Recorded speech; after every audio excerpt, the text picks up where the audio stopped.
ఏ ఆడదైనా మొగాడి దగ్గర నుంచి ఎక్స్పెక్ట్ చేసేది ముఖ్యంగా మూడే మూడు. మొదటిది కేరింగ్. అంటే కడుపు చేయడం. అది క్యారింగ్. ఇది కేరింగ్. ఓ తన ఇష్టాలేంటో అడగకుండానే తెలుసుకోవడం, తన కష్టం ఏదైనా చెప్పకుండానే అర్థం చేసుకోవడం, సింపుల్ గా చెప్పాలంటే కళ్ళల్లో పెట్టుకుని చూసుకోవడం. తర్వాతది ధైర్యం. ఎలాంటి పరిస్థితుల్లోనైనా మనల్ని కాపాడగలడు అనే నమ్మకం కలగడం.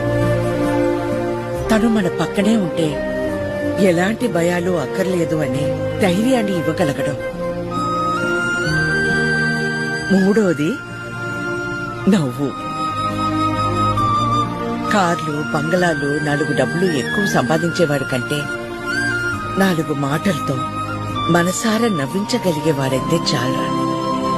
అంతకంటే ఇంకేవీ ఎక్కువ కాదు ఏ ఆడదానికైనా.